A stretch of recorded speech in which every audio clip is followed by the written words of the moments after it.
శ్రీ గణేశాయ నమః. శ్రీ జ్ఞానసరస్వత్యై నమః. శ్రీ గురుభ్యో నమః. శ్రీ మహాగాయత్రీమాత్రే నమః. శ్రీ మహాగాయత్రీమాత యూట్యూబ్ ఛానల్కు అందరికీ స్వాగతం. ఆహ్వానించువారు కాశీవజ్ర సుబ్రహ్మణ్య శర్మ, నిడదవోలు. కీచకుని వధకు ద్రౌపదికి భీమసేనుని ప్రణాళిక కొనసాగింపు. ద్రౌపది, నాథ, ఇక్కడ కష్టాలన్నీ పడవలసి వచ్చింది. అందుకని దుఃఖంతో కన్నీరు కార్చానే కానీ మిమ్మల్ని నిందించటం లేదు. ఇక ఇప్పుడు చేయవలసిన పని కోసం ప్రయత్నించు. పాపాత్ముడైన కీచకుడు ఎల్లప్పుడూ నా ముందు అర్థిస్తూనే ఉన్నాడు.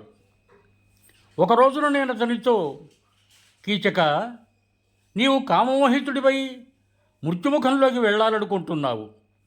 నిన్ను కాపాడుకో. నేను 5 గంధర్వులకు భార్యను. వారు చాలా వీరులు, సాహసకృత్యాలు చేసేవారు. నిన్ను తప్పకుండా చంపుతారు అని చెప్పాను. నా మాటలు విని ఆ దుష్టుడు, సైరంధ్రి, నేను గంధర్వులకు కొద్దిగా కూడా భయపడను. యుద్ధానికి లక్షల కొద్ది గంధర్వులు వచ్చినా నేను వారందరినీ సంహరిస్తాను. నీవు నన్ను స్వీకరించు అన్నాడు. దాని తర్వాత అతడు రాణి సుధేష్ఠను కలుసుకొని ఆమెకు ఏదో చెప్పాడు. సుధేష్ఠ తమ్ముని మీది ప్రేమతో నన్ను పిలిచి నాతో, కళ్యాణి, నీవు కీచకుని ఇంటికి వెళ్ళి నా కోసం మదిర తెచ్చిపెట్టు అంది. నేను వెళ్ళాను. ముందు అతడు తన మాట ఒప్పుకోమని నచ్చజెప్పాడు. కానీ నేను అతని మాటను తిరస్కరించేసరికి కీచకుడు కోపంతో నన్ను బలాత్కరించాలనుకున్నాడు. వాడి ఉద్దేశం నాకు తెలిసింది. అందుకని వేగంగా పరిగెత్తుకు వచ్చి రాజుగారి శరణు కోరాను. అక్కడకు వచ్చివాడు రాజు ఎదుటనే నన్ను స్పృశించాడు. పైగా నేలపై పడవేసి కాలితో తన్నాడు. కీచకుడు రాజుకు సారథి. రాజు రాణి ఇద్దరూ కూడా కీచకుని చాలా గౌరవిస్తారు. కానీ అతడు చాలా పాపాత్ముడు, క్రూరుడు. ప్రజలు ఏడుస్తూ గోల చేస్తూ ఉంటే అతడు వారి ధనాన్ని దోచుకుంటూ ఉంటాడు. సదాచారం, ధర్మ మార్గంలో అతడు ఎప్పుడూ నడుచుకోడు. నా పట్ల అతని భావం కలుషితమైపోయింది. నన్ను చూచినప్పుడల్లా అతడు కుత్సితమైన ప్రస్తావన చేస్తాడు. నేను తిరస్కరిస్తే తంతాడు. కనుకనే నేను ఇప్పుడు చచ్చిపోతాను. వనవాసం పూర్తయ్యే వరకు ఊరుకుంటే ఈ మధ్యలోనే మీ భార్యకు నీళ్లు వదులుకోవాలి. శత్రునాశనమే క్షత్రియులకు ముఖ్య ధర్మం. కానీ ధర్మరాజు నీవు కూడా చూస్తుండగానే కీచకుడు నన్ను కాలితో తన్నాడు. కానీ మీరు ఏమీ చేయలేదు. నీవు జటాసురుని బారి నుండి నన్ను రక్షించావు. నన్ను అపహరించి తీసుకుపోతున్న జయద్రథుని కూడా పరాజితుని చేశావు. ఇప్పుడు ఈ పాపిని కూడా చంపు. ఇతడు పూర్తిగా నన్ను అవమానిస్తూనే ఉన్నాడు. సూర్యోదయం వరకు అతడు బతికి ఉంటే నేను విషం కలుపుకొని తాగుతాను. భీమసేన, ఈ కీచకుని లొంగటం కంటే నీ ఎదుట ప్రాణాలు విడవటం మంచిదని నేను అనుకుంటున్నాను అన్నది. ఇలా అని ద్రౌపది భీమసేనుడి గుండెలపై వాలి వెక్కి వెక్కి ఎడవసాగింది. భీముడు ఆమెను గుండెలకు హత్తుకొని ఓదార్చాడు.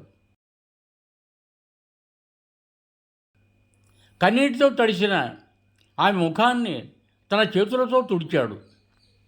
కీచకునిపై కోపంతో, కళ్యాణి, నీవు చెప్పినట్లే చేస్తాను.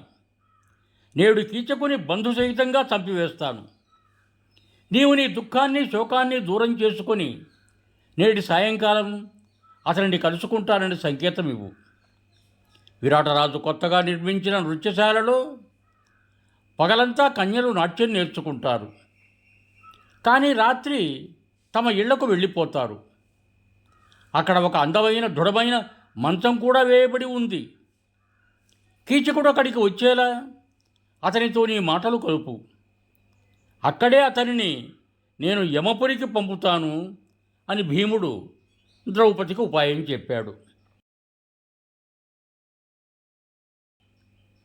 ఈ రీతిగా మాట్లాడుకున్నాక ఇద్దరూ ఆ శేషరాత్రిని చాలా వికలమైన మనస్సులతో గడిపారు. తమ భయంకరమైన సంకల్పాన్ని మాత్రం మనస్సులోనే దాచుకున్నారు. తెల్లబారగానే మళ్ళీ కీచకుడు రాజభవనానికి వచ్చాడు. ద్రౌపదితో, సైరంధ్రి, సభలో రాజు ఎదుటనే నిన్ను పడవేసి నేను తన్నాను. చూసావా నా శక్తి? ఇప్పుడు నీవు నా వంటి బలవంతుని చేతులలో చిక్కావు. ఎవ్వరూ నిన్ను రక్షించలేరు. విరాటుడు కేవలం అనుకోవటానికి మాత్రమే మత్స్యదేశానికి రాజు. వాస్తవానికి నేనే ఇక్కడ సేనాధిపతిని, స్వామిని కూడా. కాబట్టి సంతోషంగా నన్ను స్వీకరించటమే నీకు మేలు. అయినా నేను నీ దాసుడను అన్నాడు.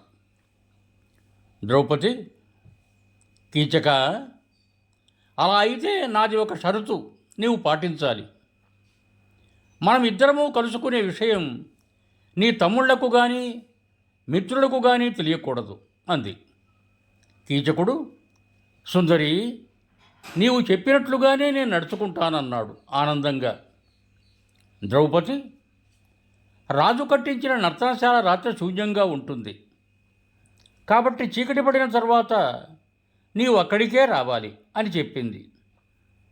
ఈ రకంగా కీచకునితో మాట్లాడుతున్నప్పుడు ద్రౌపదికి ఒక్క పూట ఒక్క నెలలా భారంగా తోచింది. తరువాత అతడు దర్పంగా తన ఇంటికి వెళ్ళిపోయాడు.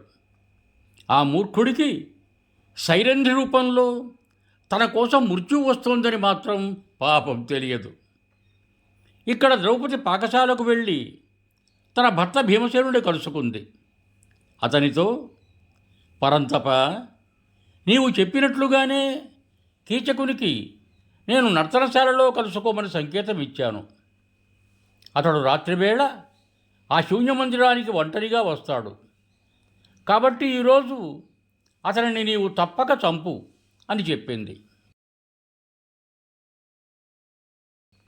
భీముడు, నేను ధర్మం పైన, సత్యం మీద, నా సోదరుల మీద ఒట్టు వేసి మరీ చెబుతున్నాను. ఇంద్రుడు వృత్తాసురుని చంపినట్లుగా నేను కీచకుని ప్రాణాలు తీస్తాను. మత్స్యదేశ ప్రజలందరూ ఏకమై అతనికి సహాయంగా వస్తే వారందరినీ కూడా చంపివేస్తాను. దాని తర్వాత దుర్యోధనుని చంపి రాజ్యభూమిని పొందుదాము అని తీవ్రంగా పలికాడు. ద్రౌపది, నాథ, నీవు నా కోసం సత్యాన్ని విడిచిపెట్టకు. నీవు రహస్యంగా ఉండే కీచకుని చంపు అని ప్రార్థించింది. భీమసేనుడు, భీరు, నీవు చెప్పినదే చేస్తాను. నేడు కీచకుని బంధువులతో సహితంగా నాశనం చేస్తాను అన్నాడు. సశేషం యువం భూయాత్, సర్వే జనా సుఖినో భవంతు. ధన్యవాదములు. మీకు నా ఈ వీడియో నచ్చినట్టయితే దయచేసి ఒక లైక్ కొట్టి మీ బంధుమిత్రులకు కూడా నా ఈ వీడియోను షేర్ చేయగలరు. అదేవిధంగా నా ఛానల్ శ్రీ మహాగాయత్రి మాత యూట్యూబ్ ఛానల్ను సబ్స్క్రైబ్ చేయ ప్రార్థన. మరొక్క మారు ధన్యవాదములతో భవదీయుడు కాశీవజుల సుబ్రహ్మణ్య శర్మ, నిడదవోలు, తూర్పుగోదావరి జిల్లా.